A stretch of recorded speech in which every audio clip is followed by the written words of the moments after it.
What are some insane facts about Mount Everest? Story 1: the summit of Mount Everest is fossiliferous limestone, meaning it was once at the bottom of the ocean. When two tectonic plates shift into each other, the force of the collision over time creates mountains. Before they collided, the ground that was Mount Everest was ocean bottom. To add a bit more detail, when oceanic crust runs into continental crust, the oceanic crust is the loser and is pushed down into the mantle, while the continental crust largely stays on top. This is because continental crust is less dense overall. But when the colliding plates are both made of continental crust, you don't get such a tidy process. Both sides basically fight to end up on top. So they just keep plowing into each other, and it all piles up into giant mountain ranges and plateaus. Story 2: it accounts for 10% of Nepal's GDP, and you have to pay the Nepalese government some crazy fee to climb it, like $15,000. With Sherpa help and guides, it costs somewhere between $50,000 and $100,000. It's mostly a rich man's folly. Story 3: when they first discovered its height, it was 29,000 feet high on the button. The surveyors didn't think people would believe them, so they wrote down 29,002 feet to make it seem like a believable number. The same thing happened with El Cap in Yosemite Valley. The original journalist who went out to see it estimated it was something like 1,500 feet high, and the editor of the paper said, change that number to something like 800 or 900. If we print a story about a 1,500-foot cliff in California, people will think we've lost our minds. Story 4: I'm a mountaineer and also an atmospheric scientist, so I got a ton. The summit of Everest, 8,848 meters or 29,031 feet, is about 1.3 atmospheric pressure, meaning you have to take 3 breaths at the summit for every one you take at sea level. The summit is so tall it can reach through the bottom layer of the atmosphere, the troposphere, into the tropopause, where the jet stream is. Yakiro Miura skied down the 2,400 meters, 8,000 feet, tall Lhotse face in 1970, famously using a parachute to slow himself down. Miura actually fell and stopped just before a large crevasse called the Bergschrund. There's a bunch of weather stations that have been installed in Everest by Nat Geo, and the data are free to download. These were installed, in part, by renowned climber Conrad Anker and an elite team of Sherpas. Conrad Anker and Leo Holding climbed Everest's North Ridge in 1920s period clothing and equipment to see if 2 early mountaineers, who went missing on their summit attempt, could have possibly climbed it. The 2015 earthquake in Nepal increased Everest's height by 2 feet, 20,029 to 20,031, as well as destroying the infamous Hillary Step on the commonly climbed SE Ridge. Story 5:1 that's always amused me is that the route to the summit via the Southeast Ridge and the South Col, which Hillary and Norgay use in their first ascent, and which is the most popular route today, takes you most of the way up the connected mountain summit Lhotse. You essentially climb up Lhotse till you reach the South Col, which is sort of a plateau connecting the 2 peaks, then take a left and rejoin Everest instead. Everest was first submitted in 1953, and Lhotse wasn't submitted till 1956. It amuses me that till Everest was conquered, everybody always took that left. I know there was glory to be had and all that, but you'd think that at least one person would have gone, who don't we knock off this slightly smaller mountain first? To story 6. While it is generally considered the tallest mountain, it is nowhere near considered the most dangerous. For reference, over 6,600 people have reached the summit of Everest. Only 377 people have reached the summit of K2. And an even crazier fact is that only 10 people have ever reached the summit of K2 during winter, which happened recently in 2021. And they were all Nepalese people. Absolutely fascinating stuff. Story 7. Arguably the most dangerous part of Mount Everest is the Khumbu icefall at the start. Arguably? The first time I saw the Everest IMAX film where they show people crossing bottomless ravines of ice by walking across 2 rickety aluminum ladders strapped together wearing crampons, I was like, no, these people are morons. This is mass delusion. Story 8. Once you get over 24,000 feet, the air is 1.3 the oxygen level at sea level, and your body eats its own muscle to survive, which is why they call it the death zone. That's why the South Approach Camp #3 of 4 is strategically placed at 7,200 m, 23,600 feet, so that once expeditions spend the night there, they can spend the least amount of time in the DZs on your one night at Camp #4 and time on Summit Ridge. Story 9. I read the book, into thin air. The book explains that the true challenge wasn't the ascent up the mountain, but the descent. I guess when you use all your resources on the way up, it is a difficult descent with limited supplies. Going up, you can see all the footholds, lay of the land, etc. This is not always the case going down. This is easy to understand if you've ever climbed a tree when you were a kid. Also, if you trip going uphill, you fall on your face. If you trip going downhill, you become a human toboggan. Also, when you're headed up, you have a specific plan that requires a lot of thought and planning. But when you're coming down, you just want all the pain and suffering to end. So you're in a blind rush at times. Story 10. There's no photo of Sir Edmund Hillary at the top. He took a photo of his climbing partner, Tenzing Norgay Sherpa. Then I realized Tenzing didn't know how to use a camera. Not the appropriate place to give a lesson. Lots of technology was not widespread in Nepal at the time, early 1950s. Hillary's expedition had to have the Western climbers operate the Sherpa's oxygen regulators for the same reason. Story 11. I'm going to sound like an absolute nut job saying this, but there is a good chance the mountain was actually climbed in the 1920s. There have been tons of experts that have talked about why they think this climb would have been impossible at the time, and all these different reasons why Mallory and Irvin did not make the summit. They are all repeating talking points that are easily debunked. People love to point out that the high point they were seen at is a place called the second step, but George Mallory claims in his own journal that he would never attempt to ascend the second step and that there were a number of different routes to the top he would try. There is story after story that modern climbers get wrong about their summit attempt, all easily debunked. I would recommend every person here on YouTube Michael Tracy. He is a fantastic source on this subject and has tons of videos explaining the absurdity of the claims modern climbers make about this early climb. I think him and Irvine made it to the top. Mallory kept a picture of his wife in his wallet. He was planning on leaving the photo at the summit should they make it. When his body was discovered in 1999, his wallet and paperwork were found intact, tucked away on his person, without the photo of his wife. His sunglasses being in his pocket also points to them making it. Now my turn to sound like an absolute nut job, but I believe Chinese climbers on their 1975 expedition found Sandy Irvine's body and either removed or hid it to preserve China being credited with the first ascent of Everest's north face. Here's a great piece about the theory written by Mark Sinnott, the author of The Third Pole. Story 12. Sherpa isn't a job like the Western people describe it to be. The job is of a porter or helper for the climbers. Sherpa is a tribe and surname for people who live around that area and are often hired to help the climbers. But lots of people from other tribes in Nepal are also employed as porters for the climbers. I'm a Sherpa and I've never been anywhere near a mountain. Story 13. It's the tallest mountain in the world, but not the one with the most vertical length from the floor to climb before you summit. That honor goes to Mount Denali in Alaska. Close. Denali is gigantic, but I'm pretty sure Rakaposhi in Pakistan has a higher elevation gain from base to summit at almost 6,000 meters. Not sure what elevation Rakaposhi base camp is at, so Denali might still have more vertical climbing. Both are seriously impressive mountains. Story 14. People who are actually into mountaineering don't give a f about it these days. It's all just overachievers who pay tens of thousands to have a local lead them up so they can put a bullet point on their CV. Not true. Serious mountaineers have deep respect for the history of climbing Everest, and many of them will try new routes on Everest. Despite the fact that the South Col route isn't nearly as hard as many of the standard routes on other 8,000 ERs, there are quiet and challenging corners of Everest. Serious mountaineers aren't impressed by supplemental oxygen ascents of the South Col with a large climbing company. That much is true. Story 15. One of the most dangerous places on the mountain is the Khumbu Icefall, which is just above base camp. Getting across it is difficult, and it often sheds absolutely massive chunks of ice, which can wipe out large groups all at once. At Camp 4, just below 8,000 meters, it's almost impossible to eat and digest any food. Your hypoxic body has already shut down your digestive system to conserve what oxygen it can. Above Camp 4, the air is too thin to support your life.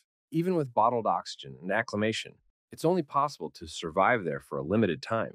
This is what makes summiting and getting back down again so dangerous.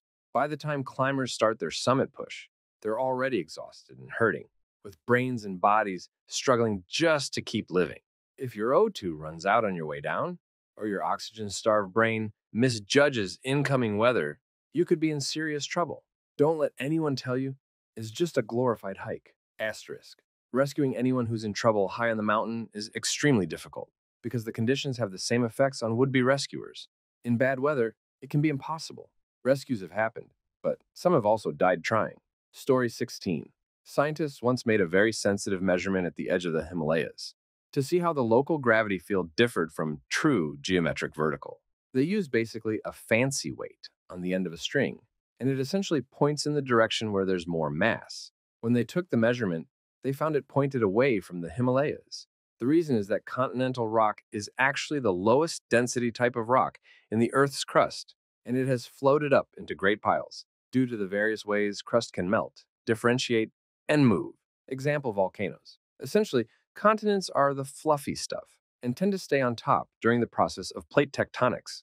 The amount of continental crust has been increasing throughout Earth's history and continues to do so. Story 17. The first photograph of anybody at the summit is of Tenzing Norgay, Sir Edmund Hillary's Sherpa and friend. Edmund didn't want a photo of himself at the summit, as he knew if such a photo were to exist, newspapers would run that picture and exclude Tenzing. All the credit would go to the white gentleman from New Zealand and ignore Tenzing's critical and crucial contribution. So Edmund made it all the way up there with the intention to never even have a photo of himself doing it. I'm very privileged to have a signed copy of his book. Story 18. Rex Bosworth, international diamond thief and champion of man, once had the world's largest diamond brought to the top of Mount Everest. All the devil's powers were contained in that diamond, and since it had been stolen, all evil would slowly drain from the earth, fitting that the devil would finally meet his due there.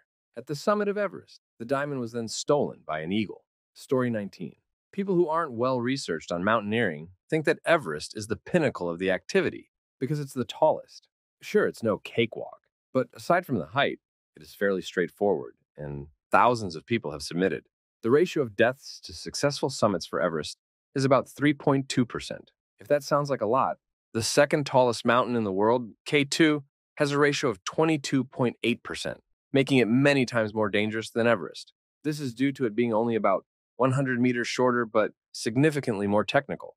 Everest is mostly like a difficult hike with bits of climbing and little oxygen. K2 is straight up vertical ice climbing at 8,000 plus meters. If you want a real thrill, look up those guys that climbed the shark fin at Meru. Story 20. Himalaya is the youngest mountain chain. It was formed about 45 to 50 million years ago in the Cenozoic era, and Mount Everest is not the tallest mountain. Mauna Kea is the tallest mountain, but most of its part lies below the mean sea level. The top of Everest consists of fossils from the Tethys Sea, present-day Mediterranean Sea, which is the oldest sea. And Everest is not a difficult mountain to climb.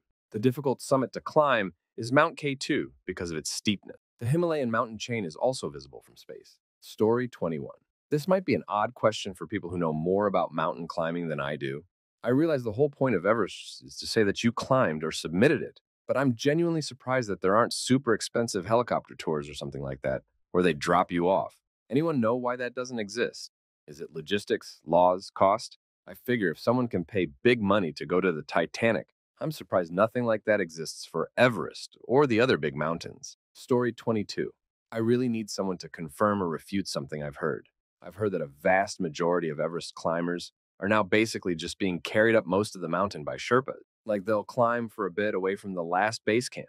Then after that, their Sherpas put them on their backs and carry them almost up to the summit. Then they get off and climb the rest of the way. I had always thought this was unbelievable, but then that one climber got rescued by a Sherpa, and there's a picture of the Sherpa wrapping that guy in like a sleeping bag and literally carrying the dude down the mountain. If you can piggyback, carry a guy down Everest, it's not a huge stretch that you could carry them up too. Story 23.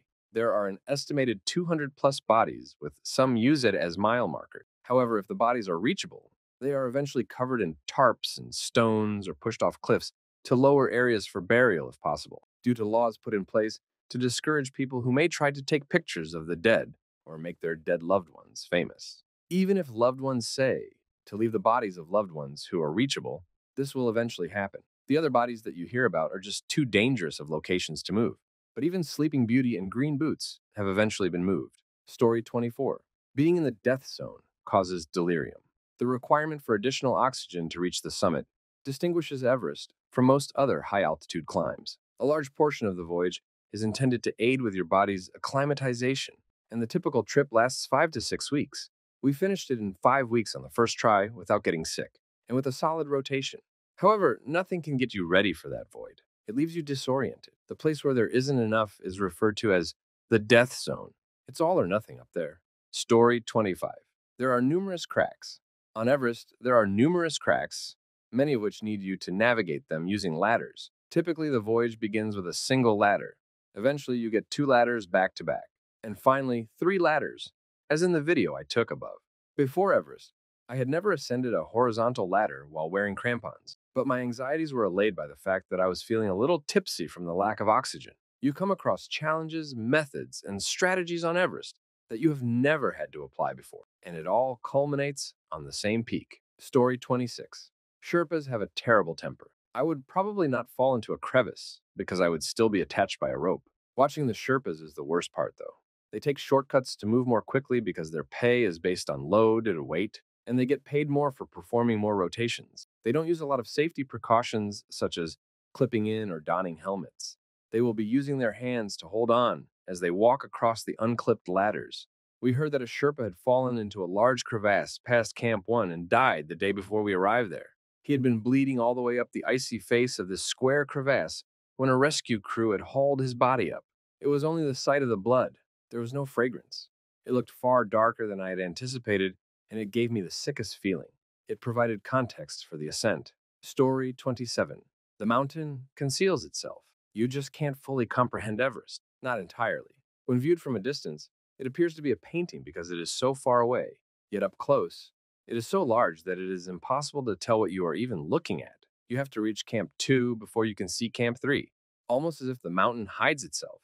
Then, as you ascend around the mountainside, Camp 4 is the sole site. On the day of the summit, it appears unstoppable. It's quite difficult to overcome the size mentally. Although there may be some exposed skin, there won't be a skull visible because the skin is nearly embalmed, appearing as though it has been preserved in waxwork. Each person's clothing is fluttering in the wind and the ultraviolet light, each telling a different narrative. Story 28. There's always a risk from debris. K2 is a more technically challenging mountain to climb, but you still need to watch your step. Everest is not your typical up and down mountain. It's not a technical climb. Everest effectively sheds a layer of ice and boulders that slide down the mountain as a result of the peak becoming drier due to global warming and insufficient snowfall. In essence, you have to maneuver through terrain that is attempting to throw a lot of objects at you, including rocks the size of cars. Story 29. A major worry is failure. Money is one of the main obstacles facing Everest. Planning a trip costs more than £40,000. You need to be well known, and making a name for yourself is more difficult than ever. After 2,000 companies, I was fortunate enough to be in the right place at the right time. The Yellow Pages was rebranding and wanted to include Everest in their marketing because so many people have put so much faith in you, you don't want to disappoint them, and the added strain of failing might weigh heavily on your mind. Story 30. It feels like a horror movie when you reach the summit. I thought going into the trip that, should the worst happen, dying at the top of Everest would be a peaceful conclusion, since the oxygen level is so low that you would simply fade out. But no, it's not a pleasant place to be. The summit is extremely windy and unfriendly. It's severe. You feel like you're far from assistance, and that no one will come to your aid. I can only compare the suspenseful sound of the wind to that of a horror film. I was so hypoxic, that is, low on oxygen, by the time I reached the summit that I neglected to take pictures for each of my sponsors. I was so punch drunk at the time that I just thought about myself. But contemplating yourself is beneficial when you're seeing nature head on in an unfiltered manner. Story 31. The oldest person to ascend Mount Everest. The oldest climber of Mount Everest is the subject of one of the most fascinating Mount Everest facts. Japan's Yuichiro Miura is the oldest person to accomplish this. At 80 years old, he managed to reach the summit of the hill. In 2013, he reached the summit. The previous record was his own. In 2003, at the age of 70, he reached the pinnacle of his abilities. Being the first person to ski down Everest is one of Miura's noteworthy qualities. That was what he did in 1970. The Man Who Skied Down. Everest, an Oscar-winning movie, was made based on this achievement of his. Story 32. The youngest person to ascend Everest. The youngest person to climb Mount Everest is the subject of another fascinating fact about Mount Everest. Jordan Romero is the youngest person to have done it. In 2009, at the age of 13, he succeeded in reaching the summit of Mount Everest. However, many people questioned whether a 13-year-old child should be permitted to climb Mount Everest. Despite all the challenges, he managed to ascend the mountain. Romero is also the youngest individual to have scaled the highest peaks on each of the seven continents. At the tender age of 15, he accomplished the feat. Story 33. Ascend. Mount Everest, devoid of air. The first person to climb Everest without oxygen is just another fascinating fact about Mount Everest. Italian Reinhold Messner has the record. It was in 1978 when he accomplished this achievement. In addition, Messner has the distinction of being the first individual to ascend each of the world's 14 summits, rising beyond 8,000 meters. He accomplished this without the need for extra air. There are more important documents in his name as well. He is the first, for example, to have traveled solo across the Gobi Desert, the whole continent of Antarctica, and the nation of Greenland.